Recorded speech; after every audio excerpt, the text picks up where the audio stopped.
saya yakin bukan saya, bukan bilang, tapi Allah. Jadi Allah yang mengeluarkan. Ketika orang itu yakin, ya benar-benar yakin, tidak ragu bahwa Allah itu tidak ada sesuatu yang sulit itu. Walaupun menurut dokter mungkin, waduh tidak bisa ini harus selama orang yakin tidak ada sesuatu sulitnya. Idza arada syai'an an yaqulu kun fayakun. Hanya itu. Ya, makanya orang-orang dulu itu imannya kuat, yakinnya itu tidak ada istilah apa operasi, tidak ada. Ya. Dan begitu banyak sekarang orang yang ketika yakin itu, walaupun tadinya dikatakan dokter ini tidak bisa, ini harus dokter, ternyata subhanallah, ya apa muncul kekuasaan Allah, subhanallah, keluar dalam mana selamatnya. Itu menunjukkan bahwa yang mengeluarkan itu Allah, bukan manusia. Ini nikmat. Setelah keluar, ya ujuk-ujuk Allah sudah menyiapkan apa air minum, susu dari ibu itu apa, ya tidak pakai buat, tidak pakai beli, langsung keluar. Dan bayi padahal baru lahir itu ketika ditempelkan bisa gitu loh, tanpa diajari, Allah yang membisahkan, bisa minum. Begitu terus apa Allah mengembangkan apa perkembangan tubuhnya, yang tadinya apa tidak ada giginya terus ada gigi, yang tadinya tidak bisa duduk, bisa berdiri, bisa jalan, semua yang menggerakkan Allah, yang ngasih kekuatan Allah, yang ngasih apa ya tadinya tidak ngerti apa terus ngerti, sampai apa dewasa, ya dikasih oleh Allah organ tubuh yang lengkap, ya yang kita tidak pernah ngurumat istilahnya apa Allah. Mata kita bisa melihat mulai kita bayi sampai sekarang sudah berapa puluh tahun, ya begitu telinga kita, begitu apa ruas-ruas anggota badan kita tidak pernah apa ngasih uli, tidak pernah apa, tapi tetap ya lancar. Ini nikmat-nikmat dari Allah yang tidak pernah putus setiap detik. Kita sebenarnya akan bisa ngitung nikmat Allah yang tidak usah pada di luar kita, pada diri kita itu loh, pada ya jasmani kita itu nikmat yang tidak pernah putus.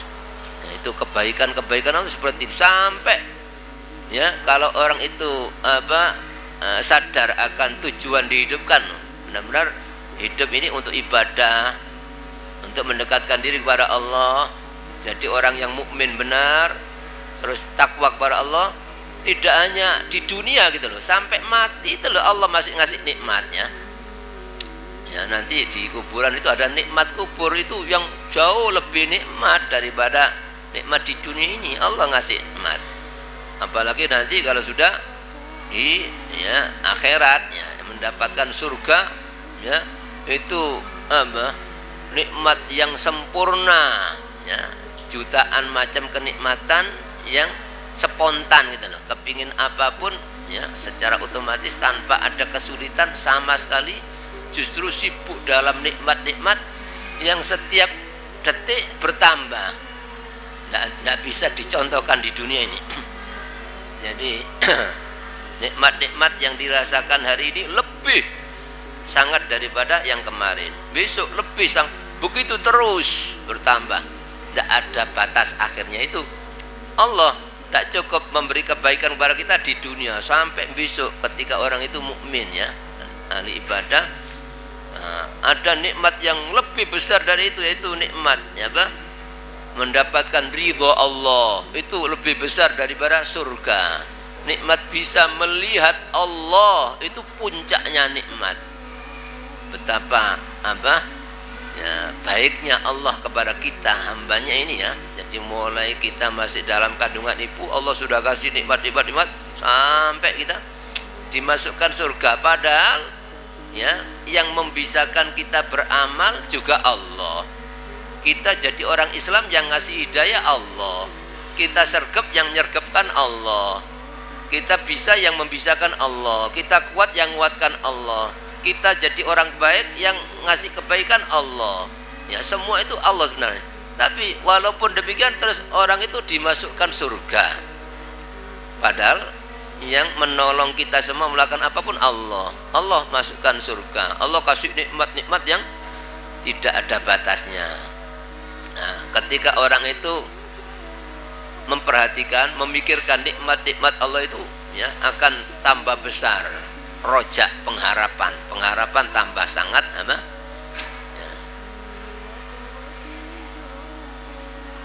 Itu caranya begitu ketika orang itu supaya ingin terus punya rojak itu pengharapan pada Allah, sebab itu termasuk sifat orang mukmin itu rojak.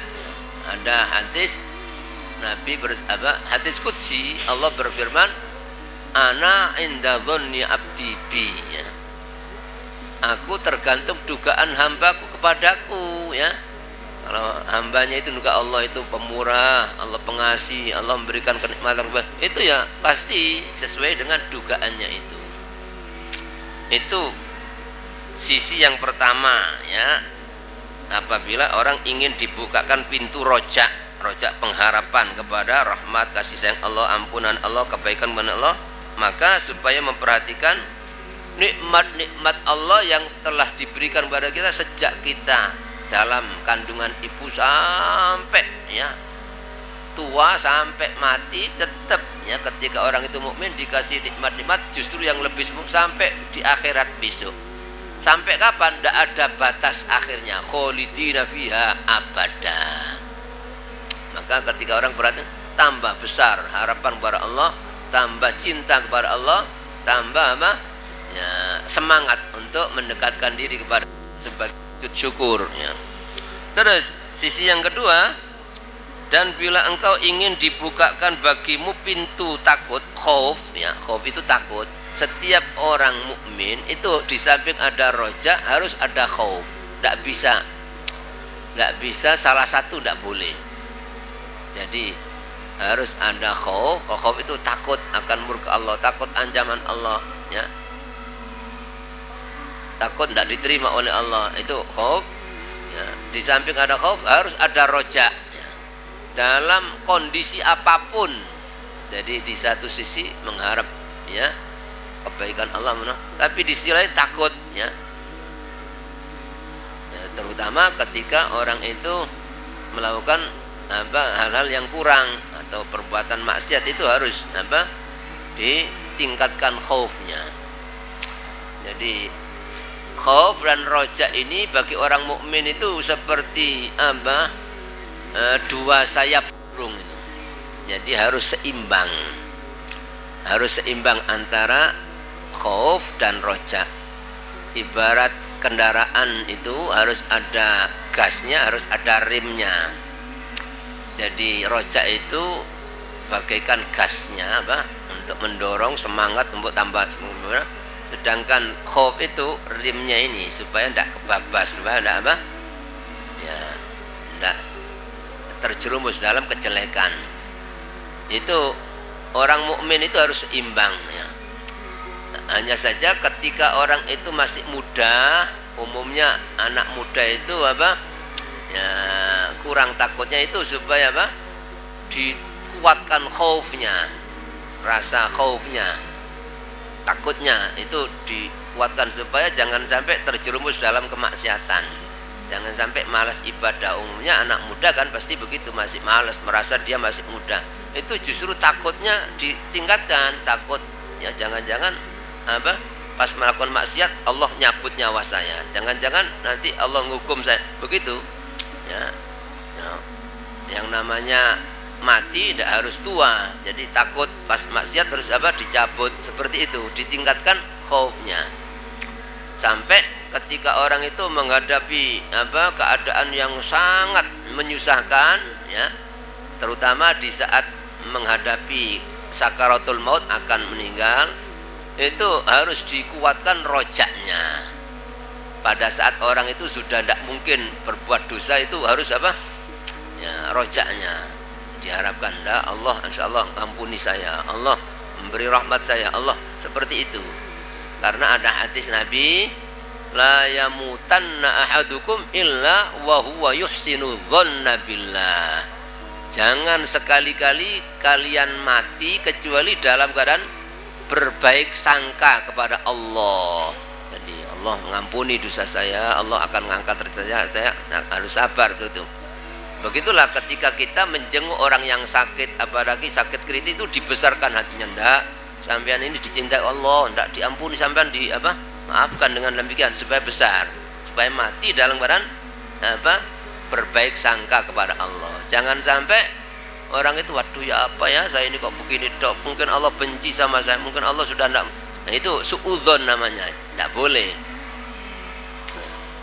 Begitulah ketika kita ya melihat orang ya sejelek apapun tetap ya dibesarkan. Hendak sampean kalau tobat pasti diampuni, nah, seperti itu supaya ada ya semangat untuk tobat.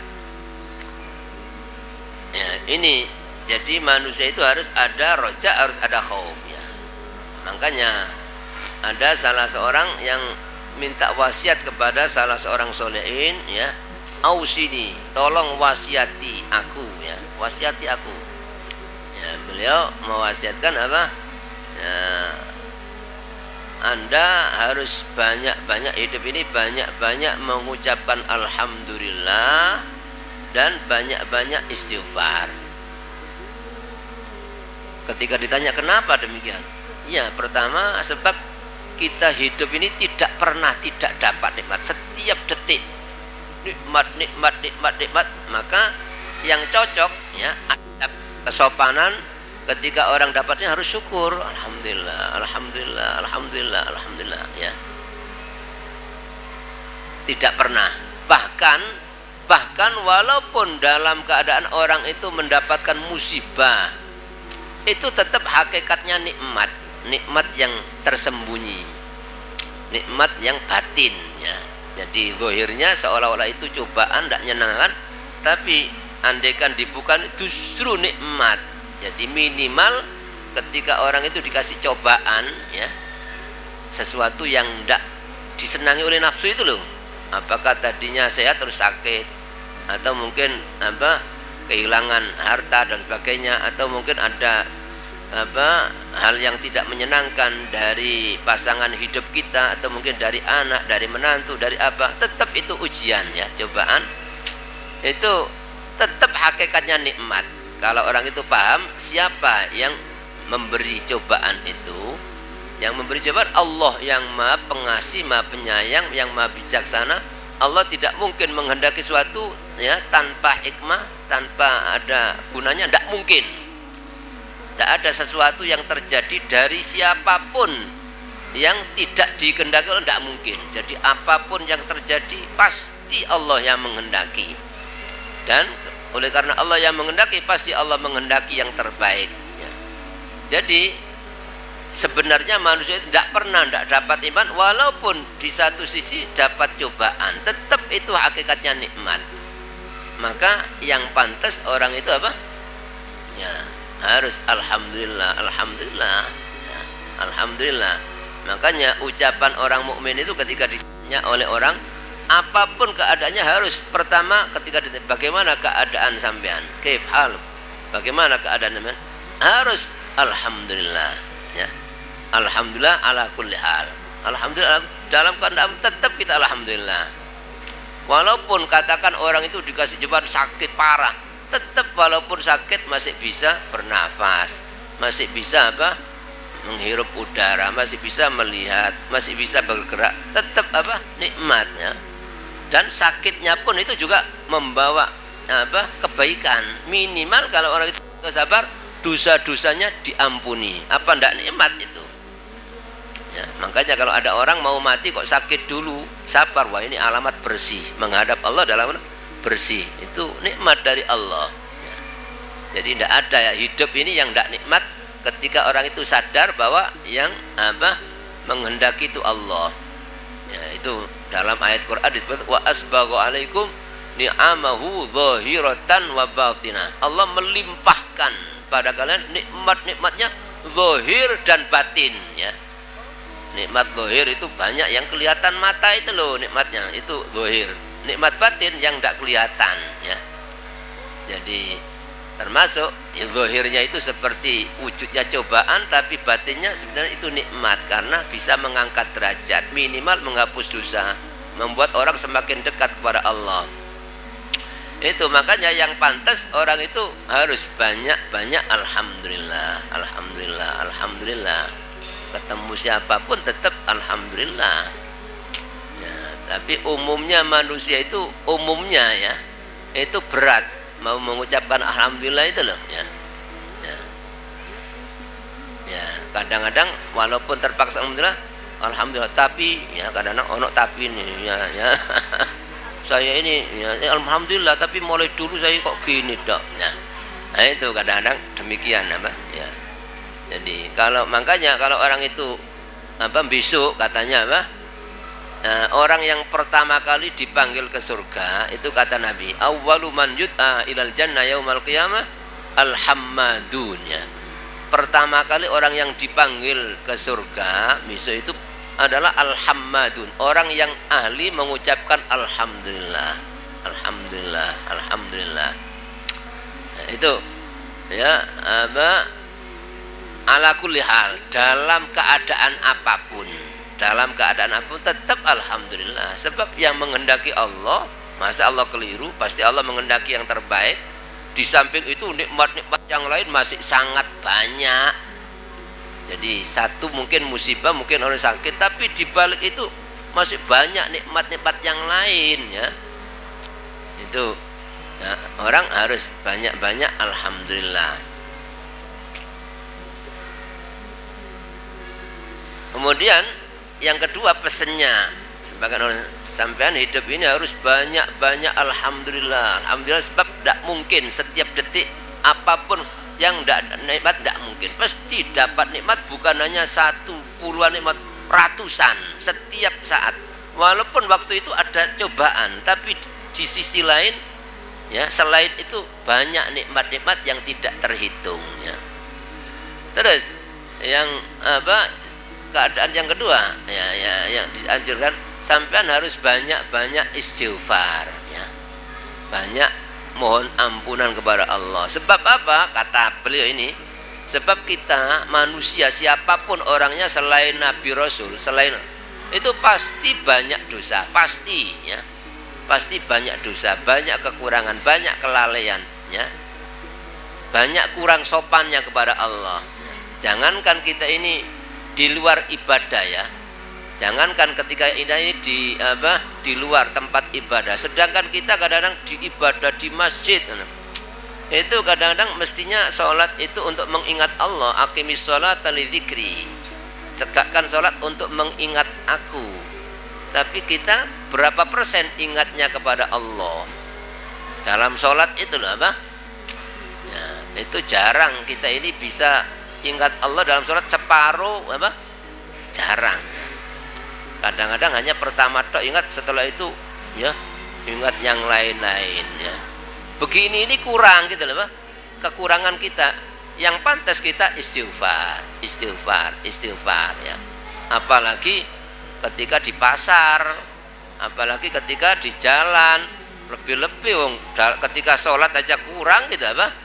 Ketika kita baca Quran masih kurang, kadang-kadang kita kurang sopan ya.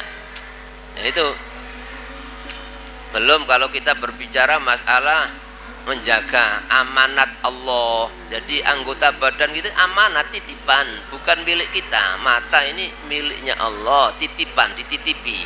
Lesan juga titipan Allah. Telinga, tangan, kaki, termasuk apa, kemaluan, apa, anggota badan apapun itu amanatnya. Nah, ketika orang itu mungkin menggunakan titipan Allah tidak sesuai dengan Allah yang itu sudah kekurangan, kesalahan. Jadi kita kadang-kadang melihat mata digunakan untuk hal yang ya tidak diridhai oleh Allah, itu sudah apa, khianat, kita tidak ya, tidak melaksanakan amanat Allah. Lesan juga begitu, kadang-kadang kita ngomong tidak ada gunanya, apalagi ngomong yang jelas-jelas jelek, itu kekurangan gitu, belum bisa ya melaksanakan amanat. Kita sopannya harus istighfar, mengakui ya, setiap hari kita ini harus ada istighfar, istighfar, istighfar ya, sambil mengakui, bukan hanya sekedar lesan apa, sambil mengakui kita ini ya di satu persatu, dosanya mata, dosanya lesan, dosa hati, dosa apa, mungkin hati, ya, sampai ya selalu diingat. Saya mulai balik pernah ini, ya Allah astagfirullahaladzim. Itu apa? Itu yang pantas kita hidup ini ya, banyak alhamdulillah dan banyak istighfar ya. Selama orang itu apa melakukan dua ini, pasti hidup ini apa tetap ya, mendapatkan apa rahmat kasih, mendapatkan apa ya, dijauhkan dari bala ya. Sebab disebutkan dalam Al-Quran, diantaranya Allah berfirman dalam surat Al-Anfal ayat 33. Allah berfirman ya, wa ma kana Allahu mu'adzibahum wa hum yastaghfirun. Dan Allah tidak akan mengadab umat manusia selama mereka banyak beristighfar, mengakui banyak dosa, mohon ampunan. Selama masih beristighfar, tidak akan diadab. Mungkin adab di dunia berupa balak-balak ya, dikenai apa? Balak itu macam-macam, termasuk datangnya penyakit-penyakit yang itu termasuk balak ya. Selama orang itu banyak istighfar, dijaga ya. Sebab turunnya musibah apapun itu pasti akibat perbuatan dosa. Tidak ada apa musibah apapun yang ya, turun tanpa ada sebab, tidak mungkin. Pasti ada sebab, sebabnya dosa-dosa.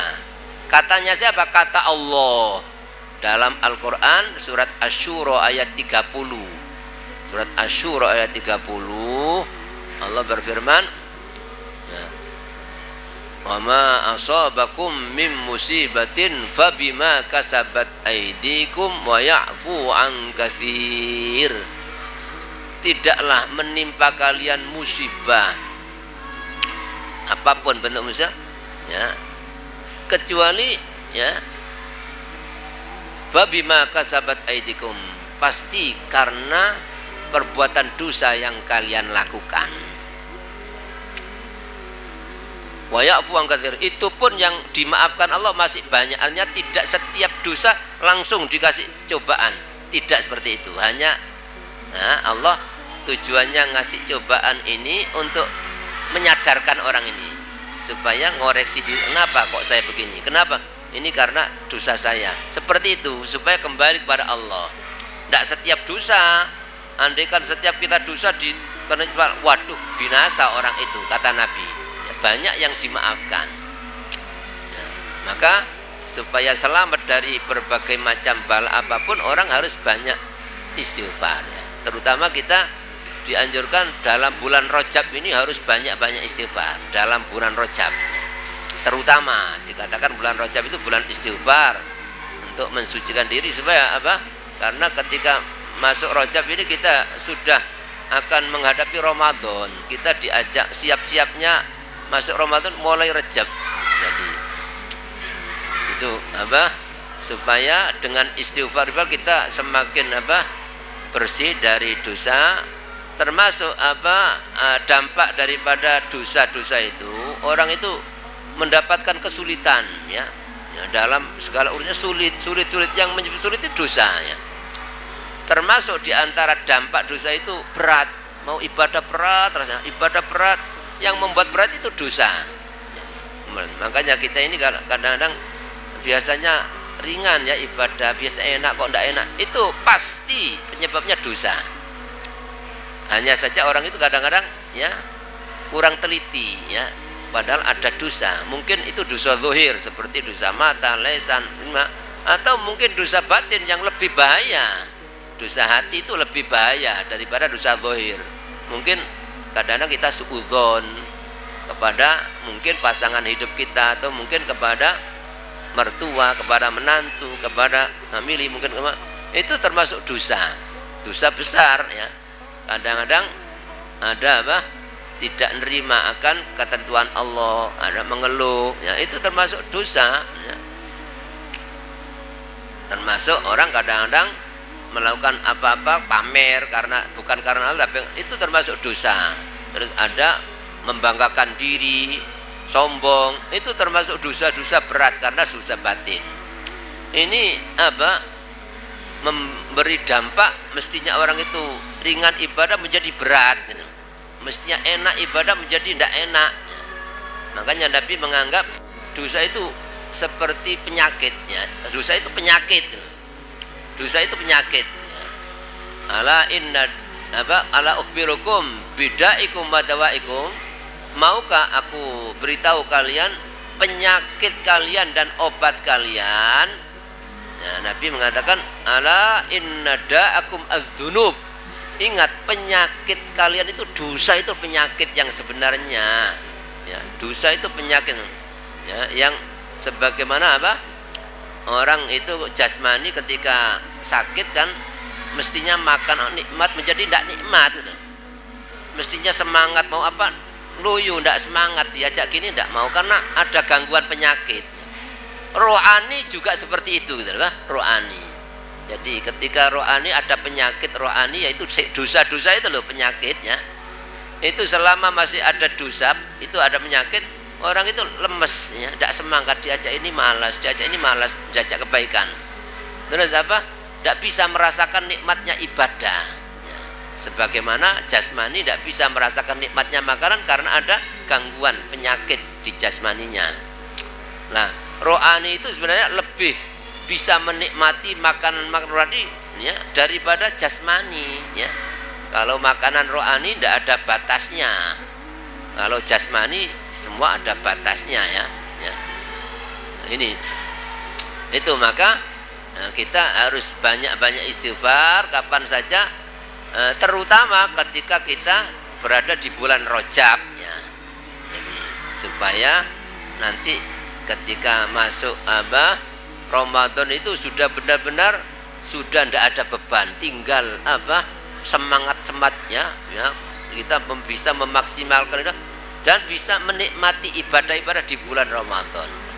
Jadi makanya kita, kata sebagian ulama, bulan Rajab ini bulan kita harus mulai mempersiapkan tanah, dibersihkan tanahnya, terus ditanami ya. Nanti bulan Sya'ban itu disirami ya. Ramadan tinggal panennya, manen ya. Itu ya. Saking pentingnya orang istighfar dan bertobat itu sampai dicontohkan oleh Nabi kita Muhammad SAW. Beliau manusia yang paling suci di dunia, tidak pernah kena dosa. Semua Nabi Rasul maksum. Maksum itu terjaga dari dosa. Tapi beliau istighfar dan bertobat kepada Allah setiap hari lebih dari 70 kali. Sampai sumpah beliau itu untuk ngasih pelajaran kepada kita, ngasih contoh gitu loh. Beliau mengatakan wallahi inni la astaghfirullah wa atubu ilaihi fil yaumi aktsara min 70 marrah. Demi Allah, kata demi Allah, Nabi tidak sembarang sumpah. Demi Allah, aku ini istighfar dan tobat kepada Allah sehari lebih dari 70 kali. Dalam riwayat lain, ya yunas tubu ilallah, manusia tobatlah kalian kepada Allah. Wa inni atubu ilallah fil yaumi mi'ata marrah. Sebab saya ini loh kata tobat kepada Allah sehari 100 kali. Ini menunjukkan betapa pentingnya kita hidup ini selalu istighfar. Jadi alhamdulillah istighfar. Alhamdulillah istighfar. Harus begitu Ingat nikmat Allah, alhamdulillah. Ingat dosa, ingat astagfirullahaladzim. Begitu terus supaya orang selalu bersih ya. Jadi selama orang itu masih istighfar, walaupun mungkin sering lalai, masih dimaafkan oleh Allah dan mestinya kena dampak mungkin musibah atau dihindarkan sebab sudah istighfar sudah istighfar. Sampai kata Nabi ya, sampai orang itu tidak mungkin kadang-kadang tergelincir, jatuh, kadang-kadang kelilipan, kadang-kadang ya badan terus itu pasti akibat dosa. Allah ngasih cobaan begitu itu di samping untuk menyadarkan bahwa kamu ini manusia lemah ya. Terus dosa apa yang baru kamu lakukan ya, supaya kembali kepada Allah seperti yang disebutkan dalam Al-Quran surat Rum ayat 40 itu loh. Surat Rum ayat 40 juga begitu. Allah Zaharal fasadu fil barri wal bahri bima kasabat aydin nas liyudhiqahum ba'dalladzi amilu la'allahum yarji'un, kata Allah. Telah nampak kerusakan, bencana, malapetaka, musibah di darat maupun di laut akibat perbuatan dosa-dosa manusia. Jadi tidak mungkin tanpa dosa terus Allah ngasih bencana musibah. Tidak mungkin, Allah tidak punya sifat zalim, kejam, tidak mungkin. Ya. Innallaha la yughayyiru ma biqaumin hatta yughayyiru ma bi anfusihim. Itu diantara makna ayat ini. Allah tidak akan merubah ya keadaan yang tadinya nikmat, makmur, aman terus dirubah. Tidak mungkin, sehingga kaum itu sendiri yang merubah karena dirubah dengan maksiat, tidak syukur, tidak pernah apa? Itu ya. Untuk apa? Liyudhiqahum ba'dalladzi, supaya beri rasa kepada mereka sebagian akibat perbuatan dosanya, supaya sadar iki lho akibat kamu melakukan dosa. Untuk apa disuruh begitu, diingatkan begitu? La'allahum yarji'un, supaya mereka kembali kepada Allah, tobat kepada Allah, memperbaiki diri. Itu tujuannya Allah ngasih cobaan itu justru rahmah gitu loh, bukan kejam. Allah ngasih cobaan itu Allah sayang supaya orang ini ngakui kesalahannya terus mau kembali kepada Allah. Nah, jadi hidup ini harus banyak-banyak istighfar, terutama di bulan Rajab, karena kita tidak pernah luput dari dosa. Setiap hari ya kita banyak dosa, bukan hanya satu ya, banyak dosa ya. Maka yang pantas ya sopannya kita harus banyak-banyak istighfar. Di sisi lain kita tidak pernah putus nikmat setiap detik, tidak pernah ya. Ya, tidak hanya satu nikmat tapi mungkin ratusan nikmat setiap detik. Ya, maka yang pantas kita harus apa? Ya, alhamdulillah. Alhamdulillah itu salah satu bentuk syukur, itu dengan memperbanyak alhamdulillah. Selama orang itu banyak alhamdulillah, tidak mungkin dicabut nikmat itu, tidak mungkin ya, tidak mungkin. Allah menjanjikan dalam Al-Quran, diantaranya surat Ibrahim ayat 7 itu loh, la in syakartum la azidannakum, ya pasti jika kalian syukur pasti benar-benar tak tambah sungguh. Itu semua tiga, pasti benar-benar tak tambah sungguh nikmat, bukan dikurangi, bukan dicabut, ditambah. Kalau manusia syukur gitu loh. Cuma kebanyakan manusia tidak syukur gitu loh. Ya, kebanyakan manusia tidak syukur. Kata Allah dalam ayat Quran ada 5 ayat yang berbunyi walakinna aktsaron nasi la yashkurun, kata Allah. Akan tetapi kebanyakan manusia tidak syukur. Itu 5 kali ayat. Ada ya, 4 kali ayat yang berbunyi qalilam ma tashkurun, qalilam ma tashkurun, qalilam ma tashkurun. Itu 4 kali. Sedikit sekali kalian manusia yang syukur, sedikit sekali kalian yang bersyukurnya. Ya, ada 1 ayat lagi yang berbunyi wa qalilum min ibadiyasy syakur, sedikit sekali hambaku yang syukur. Artinya ya kalau kita secara jujur meneliti manusia umumnya ya, ketika ketemu itu yang mengucapkan alhamdulillah sama yang tidak itu lebih banyak yang tidak ya. Jadi itu apa, sampai dulu ya saya punya abah mertua itu sering jalan-jalan, itu banyak kenalan banyak. Lihat pernah saya kalau habis subuh jalan-jalan itu ketemu orang 50 itu ya, ketika saya tanya keadaan, yang baca alhamdulillah cuma 2, yang lain sambat semua, yang lain sambatnya ada saja. Itu kebanyakan manusia demikiannya, kata Allah. Padahal kalau orang itu mau syukur apa, untungnya untuk dirinya gitu loh. Wa may yashkur fa inna ma yashkuru nafsi. Kalau orang itu mau syukur justru apa ya, untuk dirinya sendiri, yang untung dirinya, yang dapat nikmat dirinya gitu. Jadi bukan untuk orang lain. Justru ketika orang itu ya tidak syukur ya tambah dicabut nikmatnya. Tapi kalau orang itu ya bersyukur ya, maka akan ditambah nikmatnya. Jadi kenapa kok manusia itu umumnya tidak syukur ya? Sebab satu ya, itu umumnya manusia itu ketika dapat nikmat itu tidak ingat Allah, seolah-olah atas usaha dirinya, seolah-olah. Jadi saya dapat ini, saya dapat ini, seolah-olah dirinya. Saya ini sehat karena saya ini olahraga, saya ahli senam, saya ini Oh sudah saya sehat, seolah-olah itu apa? Nah, selama orang itu ngakui dapat nikmat apapun seolah-olah itu dari usaha dirinya, itu kufur namanya, bukan syukur ya. Berarti tidak ngakui Allah, jadi bisa apa saja Allah, walaupun orang bisa ibadah, saya sergap, saya ahli ini, tidak pernah, seolah-olah dari dirinya, begitu itu kufur, bukan ibadah ya. Atau campur ya, saya bisa dapat ini selain Allah ya saya, kalau tidak saya ini tidak bisa, di samping Allah saya, begitu campur namanya syirik, itu juga kufur ya.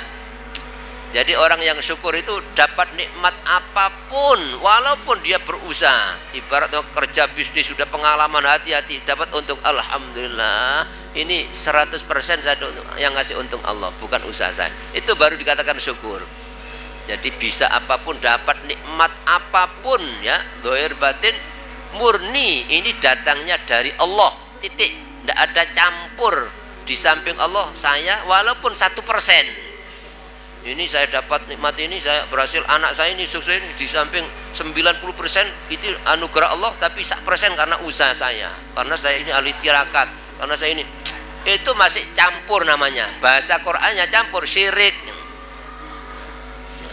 Anak saya kan sukses semua karena saya ini ahli tirakat, saya ini ahli puasa, saya ini apa, karena saya ini apa ya, seperti itu. Berarti apa, seolah-olah dirinya bisa, padahal ya kita bisa ibadah, kita bisa bangun malam, itu Allah yang nolong, 100% Allah. Tetap berarti apa ya, orang dapat kemudahan apa ya, Allah yang ngasih kemudahan, bukan karena usaha kita. Sebab kita bisa usaha, Allah yang membisahkan kita usaha. Itu kenapa kok dikatakan kebanyakan manusia kufur ya, karena ini ketika dapat nikmat-nikmat kadang-kadang tidak ngakoni itu murni dari Allah ya. Terus yang kedua ya, umumnya orang itu apa, tidak tahu ya nikmat-nikmat Allah itu. Jadi umumnya orang itu kadang-kadang mengetahui nikmat itu kalau dapat uang banyak ya. Nah, kadang-kadang apa ya, apa yang umumnya disenangi ya. Padahal nikmat Allah itu wah tidak bisa dihitung. Mulai kita bangun tidur itu nikmat ya, ketika kita bangun itu bisa bangun nikmat yang besar. Ketika makanya ucapannya alhamdulillah alladzi ahyana ba'da. Terus kita bangun itu bisa melihat, bisa buka mata, bisa ngomong, bisa gerak, nikmat ya. Bisa duduk, bisa berdiri, bisa jalan, bisa kejeding, di jeding ada air, Allah nyiapkan air, bisa duduk, bisa buang air, nikmatnya. Terus bisa apa, wudu juga nikmat dari Allah, bisa berpakaian, pakaian juga dari Allah. Terus bisa sholat juga nikmat dari Allah. Nanti bisa makan, semua makanan nikmat dari Allah.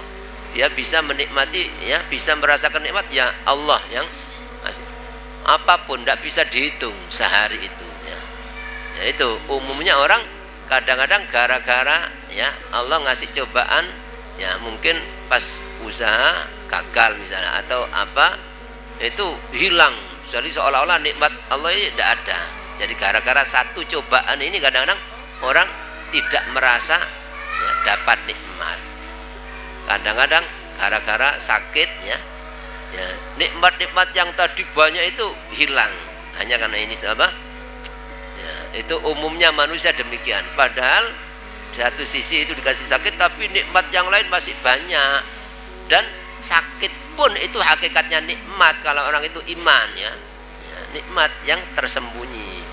Jadi kita harus apa, jadi orang yang pandai bersyukur dan ya harus mengakui banyak dosa itu kalau ingin selamat. Jadi banyak-banyak alhamdulillah, banyak-banyak istighfar ya, itu nah, itu apa kewajiban kita dalam hidup itu gitu apa. Selama orang itu begitu maka akan apa selalu mendapatkan nikmat dan dijaga. Mestinya apa ada musibah tidak jadi, sebab orang ini sudah istighfar, sebab orang ini sudah syukur ya. Dalam ayat lain surat An-Nisa tapi ayatnya lupa, 57 apa 57 apa 47 surat An-Nisa ya, juz 5. Allah berfirman, ma yaf'alullahu bi'adzabikum in syakartum wa amantum. Allah tidak akan mengazab kalian. Azab itu bisa dunia berupa bala-bala atau azab akhirat. Allah tidak akan mengazab kalian in syakartum, jika kalian syukur, wa amantum, dan kalian benar-benar beriman ya. Maka tidak ada penduduk manapun ya, dimanapun ada penduduk yang tadinya dapat nikmat kemakmuran, aman, tahu-tahu terkena musibah, bala, bencana, macam-macam, dicabut nikmat, itu pasti akibat perbuatan dosa ya manusia. Seperti yang diceritakan oleh Allah dulu di Yaman ya, itu ada daerah Sabak, penduduk Sabak di Yaman itu dulu diceritakan dalam Quran, laqad kana li saba'in fi maskanihim ayah. Jadi daerah negeri Sabak di Yaman itu negeri yang makmur, aman, tentram, mungkin di dunia nomor 1, tidak ada dunia, bersih, makmur, tidak pernah ada kesulitan. Sampai saking bersihnya itu, jadi sungainya itu bersih, besar, kanan kirinya sungai itu kebun-kebun yang indah, jadi bagian surga. Mereka tidak ya, sampai saking bersihnya itu tidak ada kutu, tidak ada kecoa, tidak ada nyamuk satu pun, tidak ada orang perempuan ada kutu, tidak ada, saking bersihnya itu wajahnya. Itu ya, itu ya. Tapi oleh Allah, umumnya manusia itu begitu ya, ketika dikasih nikmat-nikmat yang melimpah itu umumnya ya lupa bahwa ini semua dari Allah, umumnya begitu. Terus ya justru bukan tambah dekat kepada Allah, tambah ya menjauh, terus tambah menjauh karena akhirnya tambah dikasih nikmat begitu kok tambah jauh, tambah berpaling dari Allah. Akhirnya ya dalam Al-Quran itu fa'arsalna 'alaihim sailal 'arimi wa baddalnahum bi jannatayhim jannataini dzawatai ukulin khamtin wa aslin wa syai'in min sidrin qalil. Akhirnya ya Allah ya walaupun tadinya mungkin bertahun-tahun makmur, aman ya, akhirnya Allah ngirim banjir yang besar sampai menghabiskan seluruh kebun-kebun itu. Jadi tanaman habis sudah, sampai merubah tanah yang tadinya subur itu menjadi tidak bisa ditumbuhi tanaman kecuali tanaman yang tidak memberi manfaatnya. Jadi tanaman yang justru mengganggu, tanaman yang berduri seperti itu ya. Jadi ya, itu setiap ada musibah apapun pasti akibat perbuatan dosa-dosa manusia ya. Nah, termasuk ya cobaan yang menimpa ya berupa penyakit yang sekarang ditakuti itu tetap itu tidak mungkin terjadi kecuali akibat perbuatan dosa manusia. Maka orang mukmin ya tidak perlu takut selama orang itu iman kepada Allah, banyak-banyak istighfar, tidak melanggar ya pasti dijaga. Tidak mungkin tidak dijaga oleh Allah, tidak mungkin itu. Orang mukmin pasti dijaga, pasti diselamatkan ya, selama tidak melanggar itu apalagi orang yang takwa kepada Allah pasti bersama Allah, pasti dijaga. Walaupun di tengah-tengah bahaya tidak mungkin kena bahaya selama dijaga oleh Allah ya. Takwa kepada Allah itu segala-galanya ya. Makanya ada hadis ittaqillah haitsu ma kunta, takutlah kepada Allah dimanapun Anda berada ya. Kalau orang takut tidak mungkin, walaupun ada bahaya apapun tidak mungkin ya. Nah, terus termasuk sholat, kalau orang benar-benar hidup menjaga sholat pasti dijaga oleh Allah, tidak mungkin tidak. Kalau dijaga walaupun ya jangankan misalnya seluruh dunia ingin ngasih bahaya kepada orang ini, tapi Allah jaga, tidak akan kena bahaya. Yang menang Allah ya. Jadi orang mukmin itu selalu tenang bersama Allah, walaupun semua orang ketakutan, bingung, tetap ya, karena punya Allah ya. Allah yang menjaga, Allah yang melindungi. Ini diantara inti tadi. Keterangan berikutnya belum kita baca. Jika engkau selalu memperhatikan kebesaran dan padatnya nikmat rahmat Allah kepadamu, pasti engkau akan selalu optimis dan berharap baik atau bersangka baik, husnudzon, berbaik sangka kepada Allah itu wajib ya. orang mukmin harus husnudzon kepada Allah. Termasuk amal yang paling afdal dalam hadis Nabi, khoslatani la syai'a afdalu minhuma. Ada dua perkara, tidak ada sesuatu pun yang lebih utama dari dua perkara ini. Satu, husnudzonni billah wa husnudzonni bi khalqillah. Ya, berbaik sangka kepada Allah dan berbaik sangka kepada makhluk Allah. Sebab ya, berbaik sangka kepada makhluk itu termasuk macam berbaik sangka kepada Allah. Jadi katakanlah misalnya ada orang jelek, mungkin berbuat jelek kepada kita. Ada orang mungkin ngolok, ganggu, nyakiti. Itu kita husnudzon kepada orang ini, juga kita husnudzon kepada Allah. Jadi sebab orang ini datang, Allah yang mendatangkan, ya, ngolok saya, orang ini digerakkan oleh Allah untuk menguji saya. Dengan demikian saya dibersihkan dosa oleh Allah berkat orang ini, saya diangkat, ya. Itu husnudzon, ya. Jadi walaupun orang itu begitu, tetap husnudzon, enggak, orang ini berjasa, berbuat baik, angkat derajat orang ini, membersihkan dosa saya. Begitu husnudzon, termasuk husnudzon kepada Allah. Jadi tetap, ya, kalau orang itu sadar orang sejelek apapun tetap itu ciptaan Allah, digerakkan begitu, Allah tidak salah, ada hikmahnya, diantaranya untuk mengangkat derajat kita, untuk membersihkan diri kita, ya. Begitu itu termasuk macam husnudzon, ya, pada Allah, husnudzon kepada makhluk, ya, otomatis gandeng, ya. Terus kebalikannya, wa khoslatani la syai'a akhbatsu minhuma. Ada dua perkara yang lain, tidak ada sesuatu yang lebih jijik, yang lebih jelek dari dua perkara itu, yaitu su'udzonni billah wa su'udzonni bi khalqillah. Ya, itu apa? Orang berburuk sangka kepada Allah, ya apa ya, saya ini kok begini tok, ya, saya ini ada saja cobaan, padahal sudah saya berusaha ini kok masih begini aja saya ini. Walaupun tidak diucapkan, di hati begitu. Itu suudzon kepada Allah namanya. Itu dosa yang paling jijik, yang paling jelek. Kalau tadi hati kok begini tok ya saya ini, ada saja cobaan. Begitu itu berarti orang selalu nyalakan Allah, ya apa ya, Allah itu kok enggak sayang sama saya, ya, kok saya dibuat gini dok, kok saya ini, ya. Itu namanya suudzon, gitu.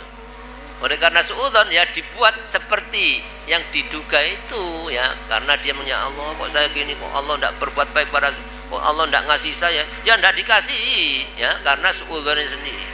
Padahal justru Allah ngasih itu, Allah ngasih kasih sayang, gitu loh. Ada sebagian orang yang mengeluh kepada seorang wali, ya, doa, ya, ada seorang, ya, berdoa, ya Allah, karena dapat cobaan-cobaan yang banyak, terus dia munajat, ya Allah, tolong kasih ono rahmat saya ini, Allah, kok saya kok begini terusnya. Terus ada seolah-olah ada suara jawaban, terus saya mau ngasih rahmat kamu dengan cara apa? Wong kamu saya kasih ini, ya saya rahmati kok. Kamu saya ini saya seakan sama kamu, saya kasihan sama kamu, saya belas kasih sama kamu, supaya kamu ini selamat nanti, supaya dosamu tambah bersih, supaya kamu enak di akhir. Seperti itu, loh. Kamu tidak mau dikasihani, terus saya mau ngasihani kamu dengan apa, gitu. Kamu saya kasih cobaan, ya ini tanda saya kasih sayang kepada kamu kok, gitu. Nah, seperti itu, seperti orang tua kepada anak. Kadang-kadang anak, orang tua nyiwir anaknya, kadang-kadang dipukul, kadang-kadang disentak. Itu sebenarnya orang tua sayang kepada anak. Allah lebih sayang kepada anaknya daripada itu, ya. Jadi ketika orang itu kok dapat kesulitan, kok ngeluh, kok gini tok ya saya ini, itu, ya, berarti sama dengan nyalakan Allah, suudzon kepada Allah, seolah-olah Allah berbuat jelek, padahal Allah tidak pernah berbuat jelek kepada hamba. Walaupun seolah-olah itu menurut pandangan manusia itu jelek, tetap Allah menghendaki yang terbaik. Itu kata Nabi, dua perkara tidak ada sesuatu yang lebih jijik, lebih jelek, yaitu suudzon, berburuk sangka kepada Allah, dan berburuk sangka kepada sesama manusia. Maka dalam rangka apa ya, supaya jangan sampai suudzon kepada sesama manusia itu, orang-orang soleh itu mentakwil.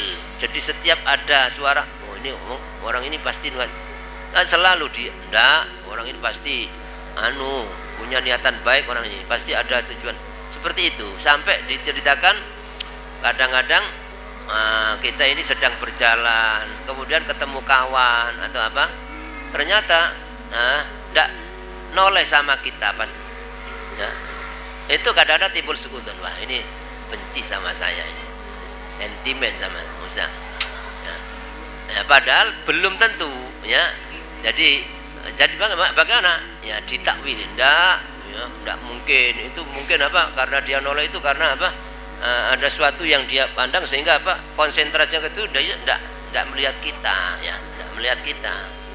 Terus apa, besok berjalan lagi ketemu apa, nah, justru apa, kadang-kadang ludah ya, di hadapan kita ngeludah, itu wah tambah sangat nafsu. Wah ini bener, ini nantang sama kita ini, buktinya itu dibisikin nafsu, enggak ya, ini pasti itu pas lewat itu mungkin ada lalat, so, itu terpaksa dia apa, ini enggak apa, sampai seperti itu. Besok tetap ditakwil itu apa, supaya jangan sampai suudzon ya.